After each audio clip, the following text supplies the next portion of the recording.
Hello everyone, Aaron Spears here, Young Adult Librarian at the Westlake Porter Public Library. Welcome to first video for our Teen Writers Group. The idea to this is that we're doing 4 meetups via Zoom for teens in grades 7 through 12 to prep for National Novel Writing Month, which is NaNoWriMo. That is in November, and there's certain things you need to get ready so that you can hit the ground running in November to write your book. So the idea is if you can't make it to our Zoom meetups, which are every other week from now until then, you can watch the videos and be up to speed. So if you're available like week 3, but not weeks 1 and 2, you can watch these videos and keep up with your writing progress, and you can just jump right in with us at whatever time you can. Or if you're just sick of looking at screens and you don't want to join us live because it's only that one time, at 4 o'clock on 4 specific days, you can watch these whenever you feel like going back to a screen. So the idea is we're going to go through 4 stages. Today we're doing story ideas. And for this exercise, you're going to need like a pen, paper, your phone, your computer, whatever it is you use to write on. I like scratching on paper still, so that's what I'm going to use. And we're going to go through a few different styles of brainstorming activities, whether you're a visual learner, word association, borrow a character, a few different things to get the creative juices flowing, get the ideas sparked. So if you already have an idea for a story that you want to write in November, great. That is excellent work already. If you don't, that's fine too. We're going to get you that story by the time you're done watching this video. So we're going to go through a few different exercises and really get the creative juices flowing and get the story ideas going. If you do have a story idea already, then by all means, keep that at the forefront of your mind as we're going through these activities and use that idea as your jumping off point to get even more ideas flowing and to expand that story and get it bigger and bigger and bigger and add to it. If you don't have a story idea, this is where you're going to get a story idea. So the first one we have is word association. This is going to be a timed exercise, so I'm going to throw up some timers on screen. So just let the video play and the timers will run accordingly, and it'll be just like you were with us at our Zoom meetup when we did this live in person via screens. So for 2 minutes, I want you to make a list of places, things that inspire you, that make you feel excited, that make you feel curious, that you want to explore more. Anything that hits your brain, you're just like, ooh, like when you know that spark, when you feel that spark hit you, when inspiration hits. That's what we're going for here. But also let the words keep the, how do you say it? Let the words go with the flow too. Like let the word association be like this word leads to this word, leads to this word, leads to this word. Let that go too. And then, every once in a while kind of recenter yourself. If you find yourself, you went down a track of like 15 words off of like one thing, kind of reset your brain and then start brainstorming another list there. You want to get at least, let's say 20 words or so. We're going to do this all in 2 minutes, so you have plenty of time. By all means, keep going. Don't stop at 20. If you get to, 20, don't just stop right there. Keep going with it. Get 30, get 40, 50. You want a huge... you want a bunch of words that we're going to kind of narrow down. We're going to build some interesting things and play off of each other. So 2 minutes, at least 20 words, go.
All right, and that is 2 minutes. The idea here is these words that we picked. I mean, they may not all be like the most inspiring thing or the most committed thing that you're fascinated by in the world, but it gives us a good starting point. And the idea is if you pick out the right elements, what you're drawn to in life is probably what you're going to enjoy writing about. So this is a way to kind of hone in on some of those details. So what you're going to want to do then is take that list that you just brainstormed, and you're going to want to circle the 9 most interesting things on there. So for example, I must have Halloween on my mind, so because I had like ghost, detective, lights, dog, hospital, spiders, cowboy, so I went down that rabbit hole. So you're going to pick out 9 things, so circle 9 different things on that list, and then what you're going to do is group them by threes. So once you have your 9 selected, of those 9, start putting them together in threes. You can go at random if you want to take the time, write it out on strips of paper and just do, pull them out of a hat or something. But you want to, so you have 3 groups of threes. So like I'm going to put together, like dog and detective and full moon. And then I'm going to do that 2 more times.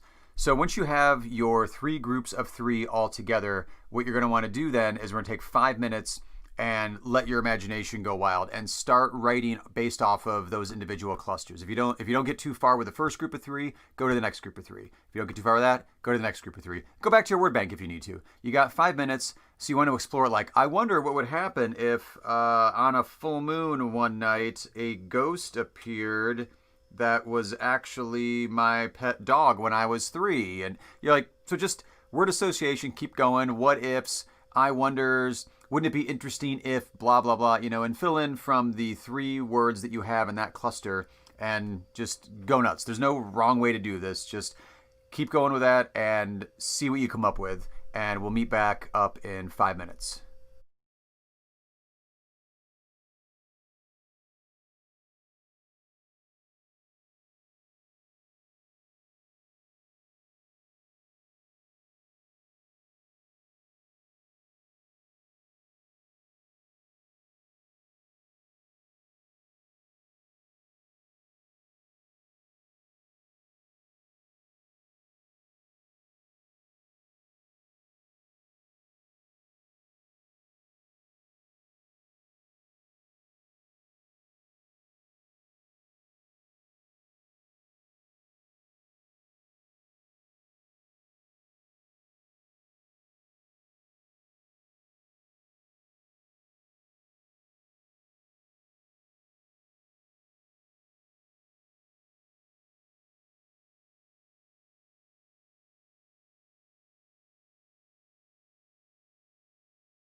All right, so we're back from the 5 minutes. Just to share sort of the idea here, I had spiders, power lines, and rebellion. So I had put those three together because I thought, well, there may be something interesting there. So I ended up coming with what if spiders have evolved into beings due to high-powered power lines? So like they are now larger than humans, and now humans are lower on the food chain than spiders, and spiders in charge of the world. So like kind of dystopian sci-fi, probably kind of campy as well there. So the idea is, if that really intrigued me, which it kind of does, I don't think I want to explore it as a whole novel or story, that might be where you can get your story from. Because, the idea and those words connected, like spiders, power lines, and rebellion weren't anything associated, like they weren't even next to each other on my paper. But I clustered those together and I came up with an idea that was not in my head 5 minutes ago. So that's the idea with this type of brainstorming. So copy of a copy of a copy is the name of this next exercise. So as we go through the writing process over the next few weeks, I find it to be really helpful when I'm doing any writing to grab a book and, well, I'm always reading anyway, but grab a book, whether it's a favorite book or a new book, and read along with or read through your writing process. So if you're writing a fantasy novel, read maybe your favorite fantasy novel, reread the Hobbit or Lord of the Rings or something as you're working on your own novel, because you are going to be reading that book as a writer rather than as a reader this time. So as you're reading a book, or pick out a brand new book, pick out a brand new fantasy book you've never read before, because that may be the excitement of reading a new story can also translate to the excitement of writing something as well. So as you're reading a book, you're going to read it as a writer. You want to do, why does this book start the way it starts? Why is the first line chosen to be the first line? Why does it start with, a prologue? Or why does chapter 1 start with the scene and the characters that it does start with? Why does the author end a chapter the way that they do? How is exposition revealed? Is it through character dialogue? Is it kind of clunky and just in giant paragraphs? Is it woven into the story so you don't even realize you're getting exposition? So reading as a writer just gets your brain looking at how the story is structured, and then take that inspiration and apply that to what you're working on. So for this next exercise, copy of a copy of a copy, you're going to take a favorite book that you have, or even a film if you want that way too. You want something, not a TV episode, that wouldn't work. You want something that's got a large narrative, and you want to write your own summary that you choose. So you want to include important characters. I would say focus mainly on the main character just for now, because you're only going to write maybe 5 to 6 lines to do your full summary here. So main character at least, if maybe a side character or two, if need be. Major plot turns and the setting. So I just reread this past summer the Hunger Games series in the fictional universe chronological order, which was the prequel first, then the original trilogy. I'm going to keep my opinions about the prequel to myself, but suffice it to say, I'm not going to summarize that book. I'm going to summarize the first of the original trilogy because that one was my favorite. Here's my summary that I wrote up for the original. A teenage girl lives in a dystopian world where the USA has been divided into 13 districts. Every year, children are chosen from each district to fight to the death. A teenage girl volunteers to fight in place of her sister, who was chosen this year. She tries to survive while protesting against the evil capital and maybe also falling in love. So there's a quick summary of the Hunger Games. I'm going to put a 2-minute timer up on the video here and write up your synopsis for your chosen story, and we'll meet back up here in 2 minutes.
All right, we're back from our 2 minutes there. So you've got your summary.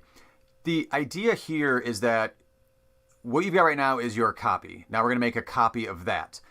The book or film or whatever that you've chosen, that story speaks to you for some reason, if it's a favorite. Whether it's the type of character that it's got, the plot that it has, maybe like the way that the story is revealed, maybe there's a central mystery to it, maybe it's about a specific historical time period that you just love, that you wish you could experience.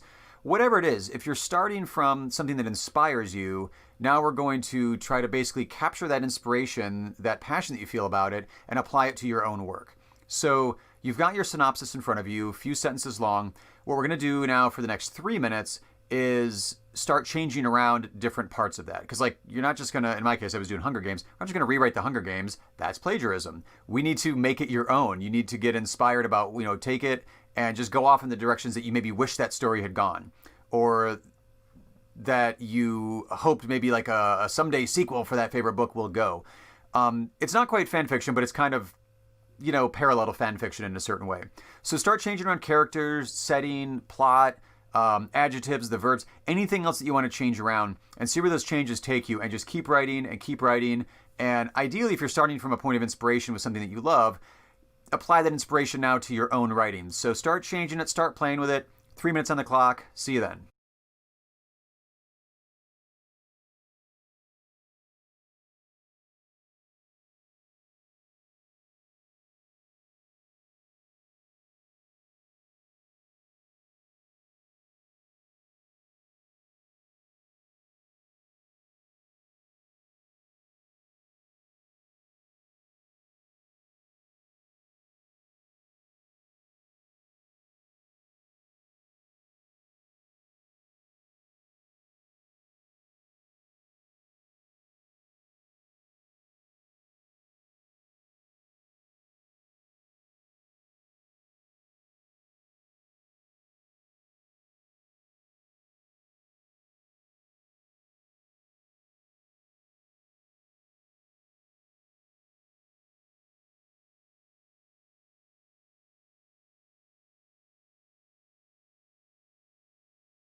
All right, back from 3 minutes. So, just so you can have an example, I was thinking Hunger Games is a dystopian future novel, but one of the key things that I think that the Hunger Games was missing was that there isn't really the effects of climate change in that particular story. So I switched it to a teenage girl who lives in a future where the oceans have risen and everyone now lives on small islands. Maybe keep it to 13.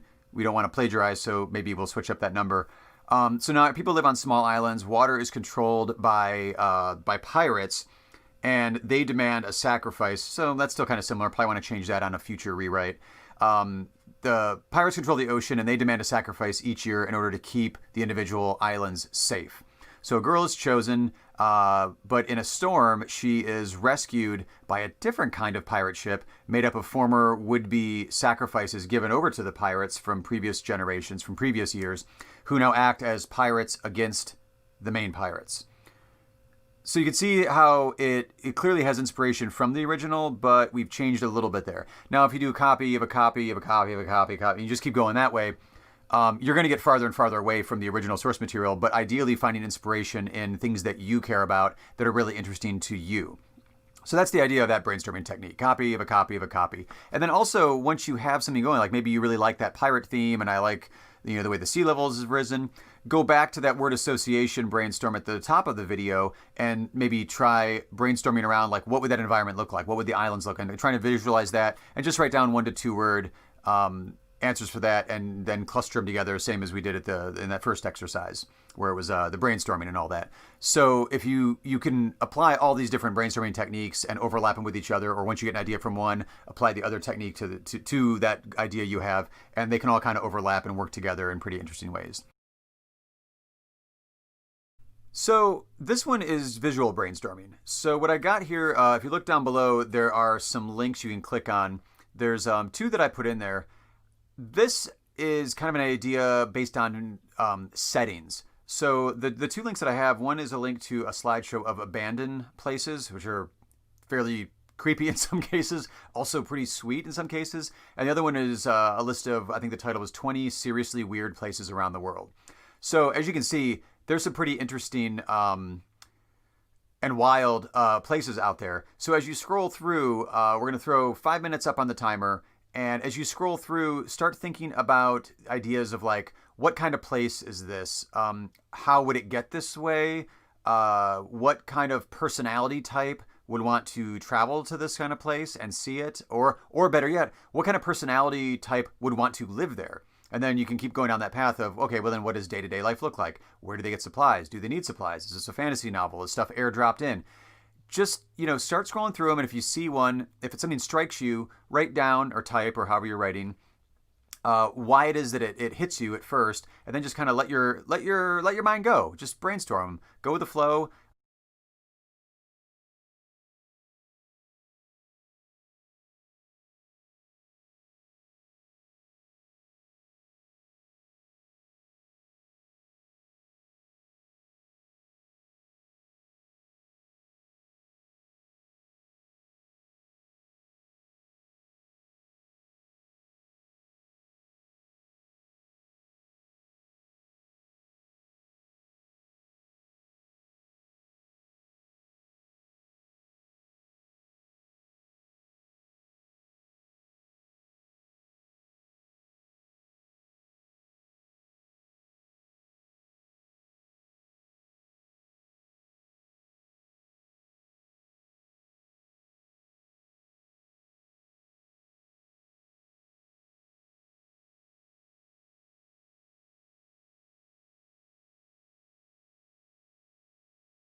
All right, so that is 5 minutes of visual brainstorming. I hope that got some ideas going, got your mind going. I find it pretty effective, especially if you're writing fantasy, to look at kind of otherworldly images that are actually of our world, and some of them even look up like undersea discoveries, things like that, things that you wouldn't normally think of. Mars rover. There's some really interesting images if you just go through NASA's website. Tons of gorgeous imagery there. You can also go through like National Geographic on their Instagram account. They have some just gorgeous photography from all over the world. It's one of the things they're known for. Two other exercises just to throw out there real quick as we wrap up the video here. One is called Borrow a Character, where you can just invent a history or a future for someone. It could be someone that you saw out at a park. It could just be a picture that you found on Instagram somewhere. That's actually a pretty interesting place to go to if you just scroll through random Instagram accounts and just see what people are posting or what types of people are posing. If you go through fashion websites, things like that, and just kind of get an idea, pick a person that just is interesting for some reason, and then try to you can figure out why that person seems interesting to you, whether it's a fashion choice, a hair choice, tattoos, piercings, whatever. And then just invent a past or history for that person. Or just stay within your family.